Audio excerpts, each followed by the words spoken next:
Chromatography हमारे पास बहुत different types की क्रोमेटोग्राफी होती है। डिपेंड कर रहा होता है कि हमारे स्टेशनरी और मोबाइल फेज क्या है, डिपेंड कर रहा होता है कि हम किस फिनोमेना पे काम कर रहे हैं, डिपेंड कर रहा होता है कि हमारा वर्किंग प्रिंसिपल क्या है।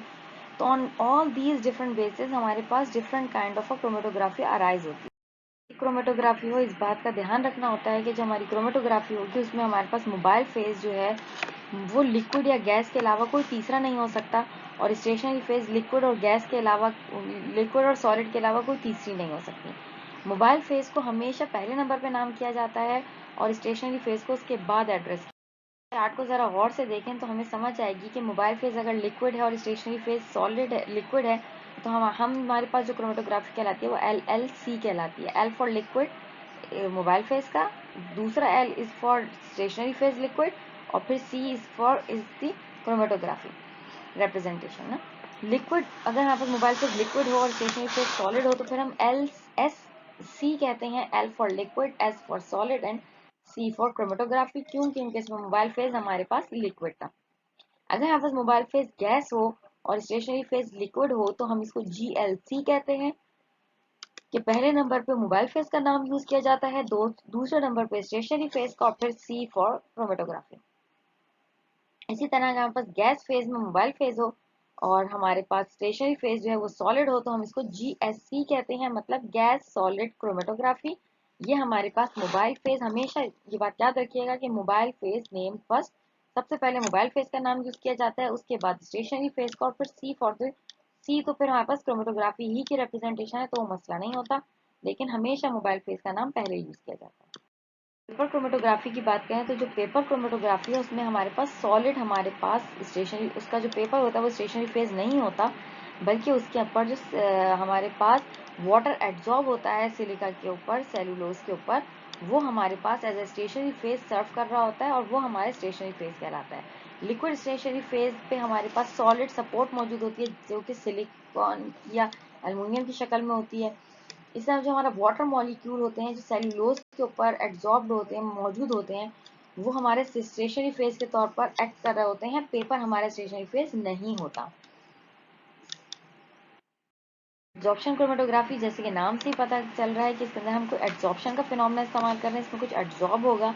एड्जॉर्प्शन क्रोमेटोग्राफी जो है वो एक पुरानी तरीन क्रोमेटोग्राफिक टेक्निक है। इसमें हमारे पास मोबाइल फेज जो होता है वो हमारे पास या तो लिक्विड होता है या गैशियस फॉर्म में होता है, और फिर हमारे पास जो मोबाइल फेज होता है वो एड्जॉर्ब होता है हमारे सॉलिड की सरफेस के ऊपर। इसमें होता कुछ इस तरह है कि जो हमारा सॉल्यूट होता है वो जाके एड्जॉर्ब हो जाता है, और फिर जब हमारा मोबाइल फेज पास होता है तो solute as per their interactions वो रिमूव होके डिटेक्टर की तरफ जाना शुरू हो जाता है। एड्जॉर्प्शन क्रोमेटोग्राफी की अगर हम बात करें तो ये हमारे पास अमाइनो एसिड्स की सेपरेशन में बहुत ज़्यादा यूज होती है। एंटीबायोटिक्स में कार्बोहाइड्रेट्स की आइडेंटिफिकेशन में, फैटी एसिड और फैटी हमारे पास फैट्स की सेपरेशन के लिए, और इसके अलावा पेप्टाइड्स और प्रोटीन्स की डिटर्मिनेशन आइसोलेशन के लिए हम एड्जॉर्प्शन क्रोमेटोग्राफी का बहुत सहारा लेते हैं। क्रोमेटोग्राफी जैसे नाम से ही पता चल रहा है कि इसके अंदर हमारे पास सॉल्यूट अपने आप को दो सिस्टम में पार्टीशन करेगा। तो ये बात याद रखिएगा, पार्टीशन क्रोमेटोग्राफी में हमारे पास स्टेशनरी फेज भी लिक्विड होता है और मोबाइल फेज भी लिक्विड होता है। ये दो इनविजिबल लिक्विड्स होते हैं। सॉल्यूट अपने आप को पार्टीशन कर देता है बिटवीन टू सॉल्वेंट्स, तो ये हमारे पास पार्टीशन क्रोमेटोग्राफी कहलाती है। इसके अंदर पार्टीशन का फिनोमेना यूज होगा। क्रोमेटोग्राफी की हमारे पास बहुत सी एप्लीकेशन है। ये भी हमारे पास अमाइनो एसिड्स की आइडेंटिफिकेशन के लिए, अल्कालॉइड्स की, कार्बोहाइड्रेट्स की, ग्लाइकोसाइड्स वगैरह की, मतलब मोस्टली नेचुरल थिंग्स की, सब कंपाउंड्स की आइडेंटिफिकेशन के लिए इस्तेमाल की जाती है। क्रोमेटोग्राफी जैसे नाम से ही पता चल रहा है कि हम एक आयन को दूसरे आयन से एक्सचेंज करते हैं तो आयन एक्सचेंज क्रोमेटोग्राफी कहलाती है। आयन एक्सचेंज क्रोमेटोग्राफी का जो बेसिक वर्किंग प्रिंसिपल है वो क्रोमेटोग्राफी के ऊपर ही आता है, और इस प्रोसेस में हमारे पास दो तरह की आयन एक्सचेंज क्रोमेटोग्राफी हो सकती है। या तो हम कैटायन एक्सचेंज क्रोमेटोग्राफी कर सकते हैं या हम एनायन एक्सचेंज क्रोमेटोग्राफी कर सकते हैं। जो हमारे पास एप्लीकेशन है आयन एक्सचेंज क्रोमेटोग्राफी की, वो भी बहुत सारी एप्लीकेशन है। अमाइनो एसिड्स में इस्तेमाल हो रहा होता है ये हमारे पास। इसके अलावा न्यूक्लिक एसिड्स की आइडेंटिफिकेशन के लिए इस्तेमाल हो रहा होता है, प्रोटीन की प्योरिफिकेशन में इस्तेमाल हो रहा होता है, और इसके अलावा विटामिन, बायोलॉजिकल अमाइंस और ऑर्गेनिक एसिड्स और बेसिस की सेपरेशन वगैरह के लिए बहुत इस्तेमाल होता है। हमारे पास आयन एक्सचेंज क्रोमेटोग्राफी में हमारे पास आयन रेजिन्स होते हैं। आप लोगों ने लैब में भी परफॉर्म किया होगा। उन रेजिन्स को हम चार्ज कर देते हैं और जब अपना सॉल्यूट उससे पास करते हैं तो चार्ज जो है वो निकलने लगता है और हम उसको एनालाइज करके रेशो निकाल लेते हैं कि हमारा कितना एनालाइट उसमें लगा होगा। फिर जो यहाँ पास इंपॉर्टेंट टाइप ऑफ क्रोमेटोग्राफी आती है वो साइज एक्सक्लूजन क्रोमेटोग्राफी होती है। इसमें हमारे पास पोरस जेल्स यूज हो रही होती हैं। हमारे पास सब्सटेंस जो है वो उसके अंदर जला जाता है, साइज के हिसाब से वो अपने आप को डिस्ट्रीब्यूट कर देता है सॉल्यूट, और फिर एक साइज बाय साइज हमारा जो सॉल्यूट है वो बाहर आने लगता है।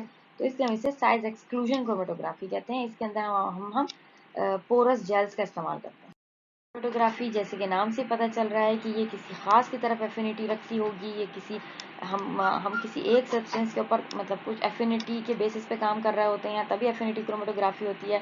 ये बहुत दफ़ा प्रोटीन्स वगैरह के लिए भी इस्तेमाल होती है कि जब हम उसी के काउंटर पार्ट्स को यूज़ कर रहे हों और दूसरा आके बस उसके अलावा किसी से कनेक्ट ही नहीं हो सकता, तो एफिनिटी क्रोमेटोग्राफी इसी तरह की क्रोमेटोग्राफी होती है। हमारे पास जो हमारा इल्यूटेड सब्सटेंस है वो अगर टारगेट मॉलिक्यूल के साथ बाउंड हो जाता है और फिर हम इसको डिफरेंट आयंस, डिफरेंट पीएच पे आयनिक स्ट्रेंथ और पोलैरिटी कंडीशंस वगैरह प्रोवाइड करके ऑब्जर्व करते हैं, ये हमारे पास एफिनिटी क्रोमेटोग्राफी कहलाती है, जो किसी खास पर्टिकुलर की तरफ अपनी एफिनिटी रखती है। जो एप्लीकेशंस हैं वो हमारे पास मिक्सचर ऑफ कंपाउंड्स को सेपरेट करने की सलाहियत रखती है। ये हमारे में से अपना कंपाउंड भी सेपरेट कर सकती है। ये हमारी इम्प्योरिटीज़ को रिमूव कर सकती है, प्योरिफिकेशन के प्रोसेस में हेल्प करती है, एंजाइम एसेज में यूज़ होती है। ये हमारे पास सबस्ट्रेट के डिटेक्शन के लिए यूज़ होती है, investigation of binding sites of enzymes के लिए इस्तेमाल होती है। इसके हमारे पास विट्रो एंटीजेंस एंटीबॉडी रिएक्शंस होते हैं, हम उसके लिए इसको इस्तेमाल करते हैं। और हम इसमें सिंगल न्यूक्लियोटाइड पॉलीमॉर्फिज्म और इस तरह के कामों के लिए हम इसको इस्तेमाल करते हैं। तो इसकी एप्लीकेशन मोस्टली बायोलॉजिकल बेसिस है। बहुत हाई एडवांटेज है वो ये है कि बहुत ज़्यादा स्पेसिफिक होती है। मैंने आप लोगों को पहले ही स्पेसिफिक और सेलेक्टिव का फ़र्क पढ़ाया था। तो ये बहुत ज़्यादा स्पेसिफिक होती है, किसी खास की तरफ अपने आप को एफिनिटी रखती है, तो बहुत ज़्यादा स्पेसिफिक होती है। टारगेट मॉलिक्यूल के को बहुत ज़्यादा हाईली उसकी तरफ होती है और बहुत हाईली प्योर स्टेट में ये हमारे पास ऑब्टेन होती है। एक स्टेप में ही प्योरिफिकेशन हो जाती है। इसका मैट्रिक्स जो होता है वो रीयूज़ किया जा सकता है, रैपिडली हम उसको यूज़ कर सकते हैं। मैट्रिक्स जो है वो सॉलिड होता है, हमारे पास प्योरीफाइड प्रोडक्ट मिल रही होती है। और एफिनिटी क्रोमेटोग्राफी जो है वो हमारे पास रिमूव स्पेसिफिक कंटेमिनेंट्स वगैरह के लिए भी इस्तेमाल हो रही होती है, कंटेमिनेंट्स को रिमूव भी कर सकती है। जो लिमिटेशन है वो बहुत ज़्यादा टाइम कंज्यूम करती है, हमारे पास सॉल्वेंट बहुत ज़्यादा यूज़ कर रही होती है, इंटेंस लेबर की ज़रूरत होती है। इसके अलावा नॉन स्पेसिफिक जो एड्सॉर्प्शन है हम उसको मुकम्मल तौर पर एलिमिनेट भी नहीं कर सकते, हम उसको सिर्फ मिनिमाइज ही कर सकते हैं। लिमिटेडली अवेलेबिलिटी होती है इसकी कॉस्ट बहुत ज़्यादा हो जाती है। और प्रोटीन जो है वो हमारे पास डीनेचर भी हो सकते हैं अगर हम अपने रिक्वायर्ड पीएच को एडजस्ट ना कर पाए तो।